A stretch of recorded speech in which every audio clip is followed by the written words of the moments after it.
येताना जाताना त्या ठिकाणी कोणी जाळपोळ करणार आहेत आणि राजकारणाची आपली पोळी शेकून घेणार आहेत. मला उद्धवजींच्या डोक्याची क्यू करावीशी वाटते. तर संजय राऊतांबद्दल तर बोलूच नका, ते आधी बोललेत, त्यांच्याबद्दल तर काही क्यू करायची गरजच नाही, कारण ते आउट ऑफ आहेत, ते आपल्या डोक्याच्या बाहेर आहेत. म्हणजे राजकारण कुठल्या स्तराला चाललेलं आहे, कुठल्या स्तराला जाऊन तुम्ही टीका टिप्पणी करतात. आणि म्हणून मला असं वाटतं की आपण थोडं आवाक्यातच बोललं पाहिजे, आपल्याला शोभेल असं बोललं पाहिजे. फडणवीसांच्या बाबतीमध्ये काय काय आपण वक्तव्य करतात, काय त्याच्या व्यंगाबद्दल त्या ठिकाणी बोलतात, काय त्या ठिकाणी असं टरबूज कोण तुम्ही 4-4 वेळा ते बोलतायत.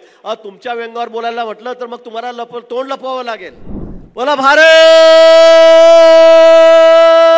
माता की, छत्रपती शिवाजी महाराज की, सियावर रामचंद्र की.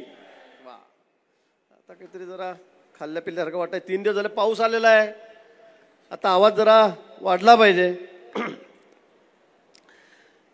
शासन आपल्या दारी या कार्यक्रमाच्या निमित्ताने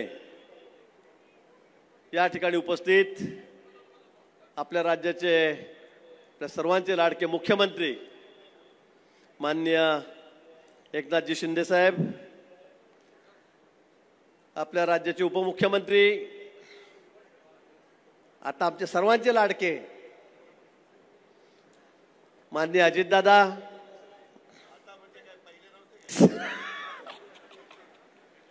दादा म्हणताय आधी नव्हते का, आता लाडके झाले तर आता जास्त झाले दादा. उद्योग मंत्री माननीय उदयजी सामंत, आपल्या जिल्ह्यातले अजून आपले एक मंत्री अनिलदादा पाटील, आपले खासदार उन्मेशदादा, आपले लोकप्रिय लाडके आमदार माननीय किशोरप्पा, माजी मंत्री आमदार आमचे मित्र जयकुमारजी रावळ, ज्येष्ठ आमदार मान्य चिमणाबा पाटील, संजयजी सावकारे, राजूमामा भोळे, लताताई सोनवणे, चंद्रकांतजी पाटील, विभागीय आयुक्त गमेसाहेब, बीजी शेखर साहेब, या ठिकाणी आपले जिल्हाधिकारी आयुष प्रसाद, श्री अंकित जे शिवोय जिल्हा परिषदचे SP राजकुमार, सर्व अधिकारी, सर्व पक्षाचे पदाधिकारी, माझ्यासमोर या ठिकाणी बसलेल्या या पाचोरा भडगाव तालुक्यातून आलेले सर्व बंधू भगिनींनो आणि पत्रकार मित्र, सर्वसामान्यांना विकासाच्या प्रवाहात आणण्यासाठी शासनाच्या योजना आपल्या पदरामध्ये पाडून देण्यासाठी, ज्या जनकल्याणाच्या आहेत, ज्या लोकहिताच्या आहेत, त्या आपल्या घरापर्यंत आणून देण्यासाठी शासन आपल्या दारी एक अभिनव योजना, याची सुरुवात आम्ही या ठिकाणी केलेली आहे. माननीय मुख्यमंत्री महोदय शिंदे साहेब आहेत, माननीय अजितदादा या ठिकाणी आहेत, माननीय देवेंद्रजी आज राजस्थानच्या दौऱ्यावर निवडणुकीच्या निमित्ताने 3 दिवस त्या ठिकाणी आहेत, ते येऊ शकले नाहीत. आणि म्हणून आमचे तिघेही मंत्री या ठिकाणी राज्यभर प्रत्येक जिल्ह्यामध्ये जात आहेत. खरं म्हणजे कार्यक्रम आपल्या जळगावला होऊन गेलेला होता, पण किशोरप्पांनी आग्रह धरला की नाही, माझ्या मतदारसंघामध्ये सुद्धा हा या ठिकाणी कार्यक्रम झाला पाहिजे. आणि म्हणून आज सगळ्या परंपरा तोडून, कारण जिल्ह्याला एक कार्यक्रम असतो, पण आपल्याकडे परचोरा भडगावचा अजून एक कार्यक्रम अतिरिक्त या ठिकाणी देण्यात आलेला आहे. या कार्यक्रमामागचा उद्देश काय, तर जो सर्वसामान्य माणूस आहे, जो अगदी शेवटी राहतोय, जो ग्रामीण भागात आहे, वाड्यावर आहे, ताड्यावर आहे, तांड्यावर आहे, असा शेवटचा घटक, त्याच्यापर्यंत या शासनाच्या ज्या योजना आहेत, अनेक योजना आहेत. आता इतका वेळ नाही आहे, मला 5च मिनिट आहे, कारण साहेबांना पुढच्या कार्यक्रमाला जायचं आहे. मलाही पुढे एका गावाला जायचं आहे, मी ते सांगणार, त्याचा उल्लेख या ठिकाणी करणार नाही. आपल्याला कल्पना आहे सध्या राज्यात काय काय चाललं आहे, आणि आम्हाला जायची घाई आहे.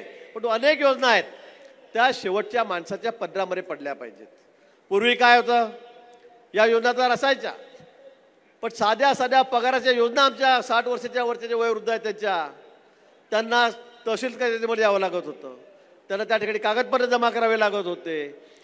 दररोज आठवड्याने त्या ठिकाणी चक्रा मारायचे, मधले दलाल त्यांच्या मागे लागायचे की मला 500 दे, मला 1000 दे, मला 2000 रुपये दे, 2 पगार मला काढून दे, 5 पगार मला काढून दे, आणि मग तुझं काम करतो.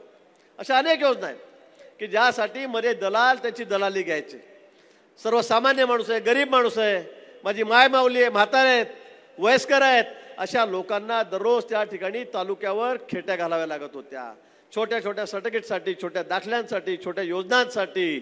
आणि म्हणून आमच्या सरकारने ठरवलं, एकनाथजींनी त्या ठिकाणी ठरवलं की तुम्ही इकडे खेटे घालण्यापेक्षा आम्हीच तुमच्या दारामध्ये येतो, आम्हीच तुमच्या घरी येतो, आम्हीच तुम्हाला एका ठिकाणी बोलवतो. आणि अशा पद्धतीने लाखो लोकांना आपल्या जिल्ह्यामध्ये या योजना त्याच्या पदरात टाकण्यासाठी शासनच तुमच्या दाराशी, आम्हीच तुमच्या घरी येण्याचा हा अभिनव कार्यक्रम या ठिकाणी हाती घेण्यात आलेला आहे. आणि या योजनेच्या माध्यमातून आपल्याला आता अनेक योजनांचा लाभ या ठिकाणी होणार आहे. आपल्याला कल्पना आहे, राज्य शासनाच्या अनेक योजना आहेत, केंद्र शासनाच्या योजना आहेत. केंद्र शासनाच्या बाबतीत मी काय बोलावं, पंतप्रधान मोदींची भूमिका आहे की या राज्यातला अगदी शेवटचा घटक आहे, ज्याच्या घराला कुठे भिंती नाही आहेत, त्याच्या घरावर कुठे छप्पर नाही आहे, अशा प्रत्येक माणसाला घर मिळालं पाहिजे, त्याच्या घरी दिवा असला पाहिजे, त्याच्या घरी नळाचं पाणी पोचलं पाहिजे, त्याच्या घरी गॅस असला पाहिजे, त्याच्या घरी शौचालय असलं पाहिजे. ही भूमिका घेणारे पंतप्रधान मला वाटतं इतिहासामध्ये या देशाच्या 60-70 वर्षाच्या हे पहिल्यांदा या ठिकाणी झालेले आहेत. यामागची कारण काय, धोरण काय, तर गरीब माणूस आहे, त्याचं सुद्धा आर्थिक स्तर उंचावला पाहिजे, त्याचं राहणीमान आमच्याबरोबर आलं पाहिजे. त्याचा काय गुन्हा आहे, तो गरीब आहे म्हणून, आणि म्हणून तरी झोपडीमध्ये राहावं, पावसाळ्यामध्ये थंडीमध्ये उन्हामध्ये तरी तसंच पडून राहावं, आणि म्हणून प्रत्येकाला घरच दिलं पाहिजे. ही भूमिका माननीय पंतप्रधानांनी या ठिकाणी घेतलेली आहे. आणि म्हणून अशा अनेक योजना आहेत, अगदी शेतकऱ्याला 12,000 रुपये देण्यापासून, 1 रुपयाचा विमा असण्यापासून अनेक योजना. मी 50 योजना वाचून दाखवेल. आता इथे पेट देण्यात येते कामगारांना, आता दुपारी त्याचा डबा त्याला जेवणासाठी जातो, आता घरून डबा आणण्याची गरज नाही आहे. तुम्हाला पेट्या दिल्यात, त्याला हेल्मेट असलं पाहिजे, त्याला डबा असला पाहिजे, त्याला अंगात घालायला ते चिलकट असलं पाहिजे, सगळ्या गोष्टी, त्याला बूट असला पाहिजे, अशा अनेक गोष्टी त्याला देण्यात येत आहेत. आणि म्हणून खऱ्या अर्थाने लोक कल्याणाचा योजना राबवणार आहे सरकार, मग ते केंद्र सरकार आहे, राज्य सरकार आहे, या माध्यमातून या ठिकाणी राज्यामध्ये काम करत आहे. आज आपण या ठिकाणी एवढ्या मोठ्या संख्येमध्ये आलात. प्रत्येक जिल्ह्यामध्ये हजारोच्या संख्येमध्ये 25,000, 30,000, 40,000 जिल्ह्यावर 50,000 हजारापर्यंत लोक या ठिकाणी येतात आणि या योजनेचा लाभ घेत आहेत. परवा आमचे माजी मुख्यमंत्री उद्धवजी या ठिकाणी येऊन गेलेत, चांगलं भाषण केलं, म्हणजे मला तर त्याच्याबद्दल काय बोलावं कळत नाही. ज्या राम मंदिरासाठी आम्ही अनेक वर्षे खेट्या घातल्यात, आंदोलनं केलेत, ते राम मंदिर आमचं आता उभं राहत आहे. येत्या डिसेंबर-जानेवारीमध्ये त्या ठिकाणी भव्य दिव्य राम मंदिर ते तयार झालेलं आहे, त्याचं उद्घाटन त्या ठिकाणी करणार आहेत. माननीय मोदीजी त्या ठिकाणी जाणार आहेत आणि आमच्या सर्वांसाठी आमचं आराध्य दैवत भगवान रामचंद्राचं मंदिर खुलं केलं जाणार आहे. यांच्या डोक्यामध्ये काय कल्पना आली, राम मंदिराचं निमित्त साधून आता हे त्या ठिकाणी दंगली करणार आहेत, येताना जाताना त्या ठिकाणी कोणी जाळपोळ करणार आहेत आणि राजकारणाची आपली पोळी शेकून घेणार आहेत. मला उद्धवजींच्या डोक्याची क्यू करावीशी वाटते. तर संजय राऊतांबद्दल तर बोलूच नका, ते आधी बोललेत, त्यांच्याबद्दल तर काही क्यू करायची गरजच नाही, कारण ते आउट ऑफ आहेत, ते आपल्या डोक्याच्या बाहेर आहेत.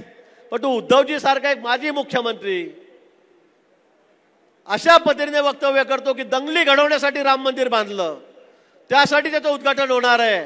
मला वाटतं खरं त्याच्या बुद्धीची जेवढी क्यू करावी तेवढी कमी आहे, तेवढी कमी. म्हणजे राजकारण कुठल्या स्तराला चाललेलं आहे, कुठल्या स्तराला जाऊन तुम्ही टीका टिप्पणी करतात. आणि म्हणून मला असं वाटतं की आपण थोडं आवाक्यातच बोललं पाहिजे, आपल्याला शोभेल असं बोललं पाहिजे. देवेंद्र फडणवीसांच्या बाबतीमध्ये काय काय आपण वक्तव्य करतात, काय त्याच्या व्यंगाबद्दल त्या ठिकाणी बोलतात, काय त्या ठिकाणी असं टरबूज कोण, तुम्ही 4-4 वेळा ते बोलतायत. तुमच्या व्यंगावर बोलायला म्हटलं तर मग तुम्हाला तोंड लपवावं लागेल.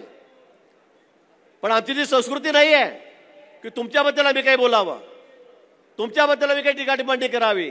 पण मला वाटतं आपण एवढ्या मोठ्या पदावर राहिलेला आहात आणि म्हणून बोलताना आपण थोडा आपला तोल सांभाळला पाहिजे. परंतु आता मागे पुढे काही राहिलं नाही. सेनेमध्ये त्यांच्या मागे काय 4 आमदार राहिलेत, 2 खासदार राहिलेत, आता मागे पुढे सुद्धा त्याच्या कोणी राहिले आणि म्हणून त्याच्या पायाखालची वळ सरकत चाललेली आहे. आता त्याचा बॅलन्स चाललेला आहे, तोल चाललेला आहे. आणि म्हणून मला वाटतं अशा प्रकारचे वक्तव्य ते या ठिकाणी करायला लागलेले आहेत. पण आज हा राज्यात मुख्यमंत्री एकनाथजी शिंदे यांच्या नेतृत्वाखाली या ठिकाणी देवेंद्रजी आहेत, त्या ठिकाणी अजितदादा आहेत, यांच्या नेतृत्वाखाली विकासाची घोडदौड चाललेली आहे. आम्ही शेतकऱ्यांच्या पाठीशी आहोत, आबालवृद्धांच्या पाठीशी आहोत, विद्यार्थ्यांच्या पाठीशी आहोत, तरुणांच्या पाठीशी आहोत, सगळ्यांच्या पाठीशी आहोत. आणि म्हणून आमचं सरकार अतिशय वेगाने या ठिकाणी काम करत आहे. आधी आम्ही 2 जण होतो, भाजप सेना, आता अजितदादा आपल्या या ठिकाणी सोबत आहेत. आणि म्हणून निश्चित शाश्वत विकासाची हमी देण्यासाठी आम्ही या ठिकाणी आलेलो आहोत. आणि म्हणून या निमित्ताने आजचा हा कार्यक्रम या ठिकाणी आयोजित केलेला आहे. एवढ्या मोठ्या संख्येमध्ये तुम्ही या ठिकाणी आलात आणि म्हणून तुमचं या ठिकाणी मनापासून आभार मानतो.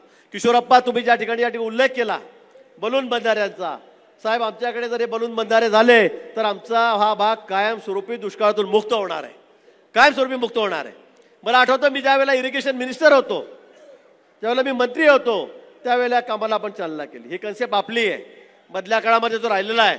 पण तुम्ही आपल्याला या ठिकाणी सांगतो, आपण प्रधानमंत्री कृषी सिंचाई योजनेमध्ये घेतलेला आहे. याच्यासाठी लागणारा सगळा फंड आपण केंद्र सरकारकडून घेणार आहे. आता शेवटच्या टप्प्यामध्ये तो या ठिकाणी आहेत. या ठिकाणी उन्मेष पाटील बसलेले आहेत. आपल्याला कल्पना आहे आपण केंद्राकडून याची मंजुरी आता घेतलेली आहे आणि शेवटच्या टप्प्यामध्ये या ठिकाणी आहे. पण वरखेड लोंढेसारखा प्रकल्प असेल, बलून बंधारचा प्रकल्प असेल आणि हा झाल्याशिवाय आमच्या भागातला दुष्काळ या ठिकाणून आमची त्यातून मुक्तता होणार नाही. आणि म्हणून दादा आपल्यालाही विनंती आहे, आपणही लक्ष घाला. देवेंद्रजीकडे खातं आहेत, मुख्यमंत्री महोदय या ठिकाणी आहेत. आमचे हे 2 प्रकल्प या ठिकाणी मार्गी लावलेत तर त्या ठिकाणी मला वाटतं की आम्ही कायम दुष्काळातून या ठिकाणी मुक्त होऊ. मग शेतीला पाणी, पिण्याला पाणी हे आम्हाला कायमस्वरूपी या ठिकाणी मिळणार आहे. खूप गोष्टी बोलण्यासारख्या आहेत, अनेक मागण्या आहेत, पण सरकार आपलं आहे, सरकार द्यायला तयार आहे. किशोरप्पांनी तर विकासाची गंगा जिकडे आणलेली आहे. 550 कोटी रुपयांनी आपल्या तालुक्यासाठी आणलेले आहेत. मला वाटतं मलाही बघावं लागेल तुम्ही कुठून कुठून काय काय आणलं. म्हणजे मंत्री असून मला एवढं जमलं नाही तर तुम्ही असं कसं आणलं ते मला तपासावं लागेल.